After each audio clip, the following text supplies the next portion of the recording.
السلام علیکم جی. وزیر خزانہ اسحاق ڈار صاحب نے آج ایک شام کو دھماکہ کیا ہے، اور دھماکہ میں اس لیے کہہ رہا ہوں کہ آج سارا دن جو ہے، بلکہ پچھلے کچھ روز سے جو ہے وہ سارا دن حکومت کی مالی صحت کے حوالے سے پی ٹی آئی کا جو ٹیمڈ میڈیا ہے یا فیڈڈ میڈیا ہے یا ان کا اپنا میڈیا جو ہے، وہ مین سٹریم میڈیا ہو یا سوشل میڈیا، وہ مسلسل جو تھا وہ حکومت کے جانے کی اور ڈیفالٹ ہونے کی، مالیاتی ڈیفالٹ ہونے کی خبریں سنا رہا تھا. ابھی میں دیکھ رہا تھا 6.9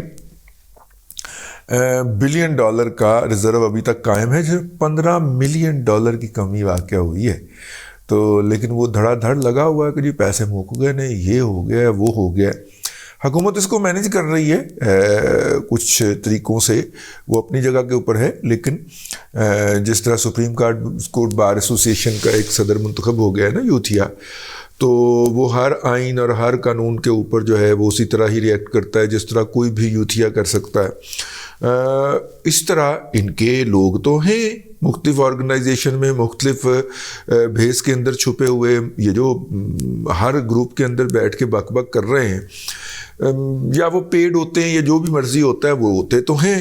تو اس طرح کی تنظیموں کے اندر بھی جو ان کے لوگ ہیں، وہ فارماسوٹیکل والے ہو گئے، کیونکہ فارماسوٹیکل والوں کو جتنی خربوں روپے کی دہاڑیاں جو تھیں وہ پی ٹی آئی نے لگوائی ہیں، وہ تو پاکستان کی تاریخ میں کسی نے نہیں لگوائی. 700% دوائیوں کی قیمتوں میں اضافہ، یہ والی دہاڑیاں جو ہیں، یہ تو انہیں تو یاد آتا ہے نا پی ٹی آئی کا جو سنہری دور ہے، جس کے اندر انہوں نے کھلا کھیلا اور ننگا نہایا، ٹھیک ہے، اور دھڑلے سے کہا کہ کر لو جو کچھ کرنا جائے. اور نتیجے کے طور پہ جو ہے، اگر آپ کو یاد ہو تو اتنا بڑا ہاتھ مارا تھا کہ انہوں نے باقاعدہ وہ کیانی صاحب، عامر کیانی صاحب جو تھے اس وقت ہیلتھ کے انچارج تھے، ان کو تبدیل کرنا پڑ گیا تھا. عمران خان نے کہا اینا تو میں بھی نہیں کیا جتنا تو ہاتھ مار لیا، ٹھیک ہے نا. تو 700%، 800% تک دوائیوں کی قیمتوں میں اضافہ کیا گیا. پھر یہ عامر کیانی صاحب اس میں بھی ملوث پائے گئے.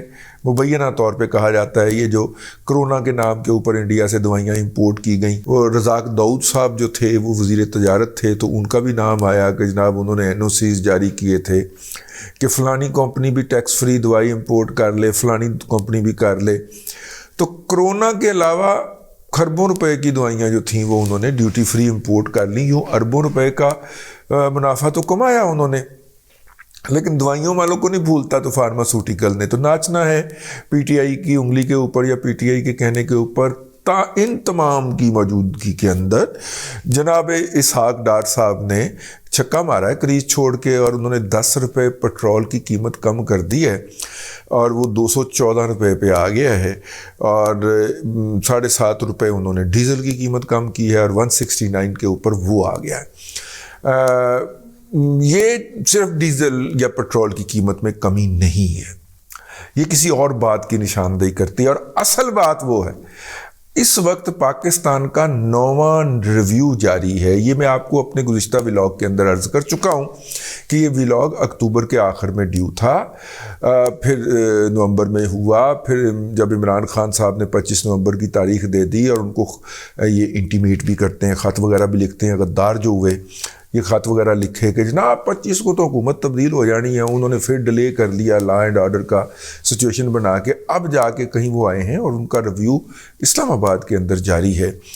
اس ریویو کے اندر سے ڈیفینیٹلی کچھ نہ کچھ نکلا ہے، جس کے بعد اسحاق ڈار نے ان کی موجودگی کے اندر جو ہے وہ پیٹرول کی قیمت کم کرنے کا اعلان کیا ہے. حالانکہ یہی اسحاق ڈار صاحب تھے جن کو کوٹ کر کے یوتھیا میڈیا کہہ رہا تھا کہ جی ابھی تو انہوں نے 50 روپے پر لیٹر وہ لیوی لگانی ہے، پیٹرولیم سرچارج لگانا ہے، وہ جو انہوں نے آئی ایم ایف کے ساتھ کمٹ کیا ہوا ہے.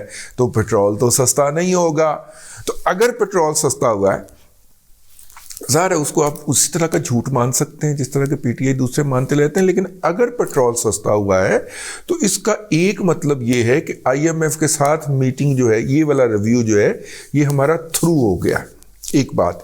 دوسری بات یہ ہے کہ آئی ایم ایف کے اس تاخیر کی بنیاد کے اوپر انہوں نے کہا ہے کہ ہم 3 کوارٹر تک نا آپ کی نگرانی کریں گے کہ یہ جو سیلاب زدگان کا پیسہ آ رہا ہے یہ صحیح جگہ پہ لگ رہا ہے کہ نہیں لگ رہا. میرا خیال ہے کہ یہ اس کے لیے کسی کو اعتراض نہیں ہونا چاہیے، نہ حکومت پاکستان کو ہونا چاہیے. اچھا ہے، اس کے حوالے سے مانیٹرنگ ہوگی. جس طرح کی ہماری صوبائی بیوروکریسیاں ہیں اور جس طرح انہوں نے بیہیو کیا ہے، اس کے بعد تو مانیٹرنگ ضروری ہے، اور انٹرنیشنل مانیٹرنگ ہو جائے گی تو زیادہ بہتر ہو جائے گا. تو میں تو اس کا حامی ہوں. اچھا، لیکن مجھے یہ لگتا ہے کہ آئی ایم ایف کے ساتھ ڈیل جو ہے، یہ والا جو ریویو ہے، یہ تھرو ہو گیا ہے، اور اسی وجہ سے اسحاق ڈار صاحب جو ہے وہ جناب نہا دھو کے کنگھی پٹی کار کے تیاری شری پھاڑ کے ٹی وی کے اوپر بیٹھ گئے، اور انہوں نے فوری طور پہ اعلان کر دیا کہ رات 12 بجے سے پٹرول کی قیمتوں میں کمی کر دی جائے گی.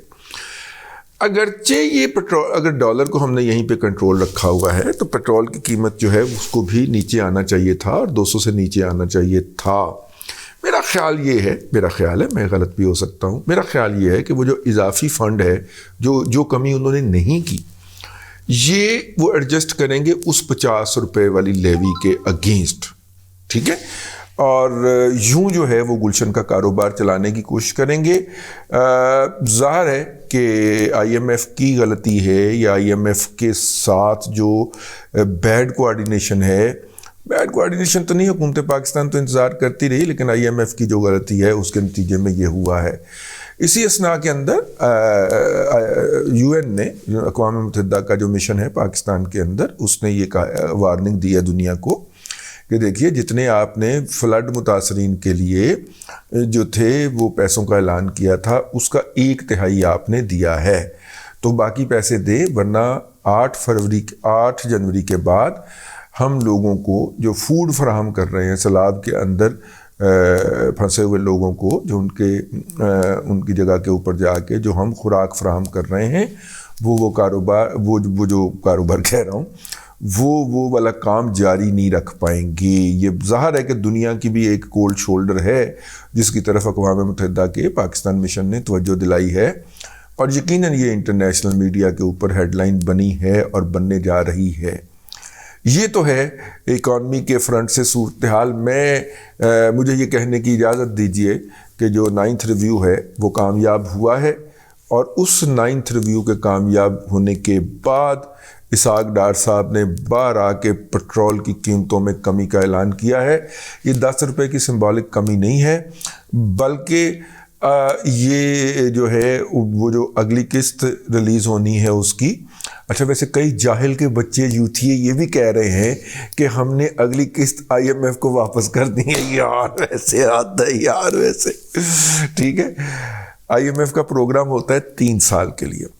3 سال کے اندر وہ پیسے ڈالتا بھی جاتا ہے اکانومی کے اندر، نکالتا بھی جاتا ہے. 2-1 سال کے بعد اس کی یہ صورتحال ہو جاتی ہے کہ جو پیسے دے رہا ہوتا ہے وہ قسطوں کے اندر ایڈجسٹ کر رہا ہوتا ہے. ٹھیک ہے، 3 سال کے اندر اصولی طور پہ یہ پروگرام کنکلوڈ ہونا جانا چاہیے. لیکن آپ کہیں گے کہ یار یہ تو 2019 سے گئے ہوئے ہیں آئی ایم ایف کے پروگرام کے اندر، تو 3 سال تو کب کے ہو گئے؟ تو بھائی جان، اس آئی ایم ایف کے پروگرام میں گئے ہوئے 3.5 سال ہو گئے، بلکہ 4 سال ہو گئے ہیں.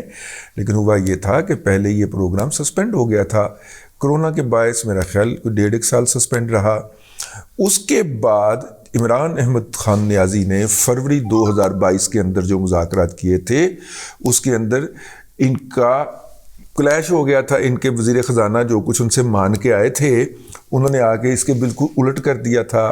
مان کے یہ آئے تھے کہ ہم پٹرول کی قیمتیں بڑھانے جا رہے ہیں، 30-35 روپے بڑھانی تھی. میں اس وقت بھی، اگر آپ میرے دادا پوتا سے سن رہے ہوں، تو میں اس وقت بھی کہہ رہا تھا کہ پٹرول کی قیمت جو ہے وہ 200 پلس پہ ہونی چاہیے اگر ہم آئی ایم ایف کی کنڈیشنلٹیز کی بات کریں. انہوں نے کام کر کے 150 کر دی تھی، اور وہ پھر اتنا بڑا جو سرکولر ڈیٹ ہے وہ کھڑا ہو گیا تھا. پھر نئی حکومت آئی تھی تو اس نے وہ سرکولر ڈیٹ اتارا تھا. وہ سارے ان کے بدعمالیاں ہیں. انہیں پتہ تھا نا کہ ہم جا رہے ہیں. اپنی جو عدالت میں کیسز تھے ان کی بیلیں بھی کروائی تھی انہوں نے جا کے. علوی صاحب بغیر پروٹوکول کے عدالت میں پیش ہو گئے. عمران خان نے جناب وہ جو کیا ہوتی ہے ٹیبلٹ کے اوپر جناب سکائپ کے اوپر عدالت میں ہیئرنگ دے دی. عدالت نے فوری طور پہ ان کو بری کر دیا. یہ سارے ڈرامے انہوں نے کیے تھے، تو پتہ تھا نا ان کو کہ جا رہے ہیں. تو بہرحال یہ ہے جی صورتحال اب تک. تو اچھی صورتحال ہے. میں نے کہا کہ آپ کی خدمت میں عرض کر دی جائے فوری طور پہ. اللہ تبارک و تعالیٰ آپ کو آسانیاں عطا کرے اور آسانیاں خلق خدا میں تقسیم کرنے کی توفیق عطا کرے.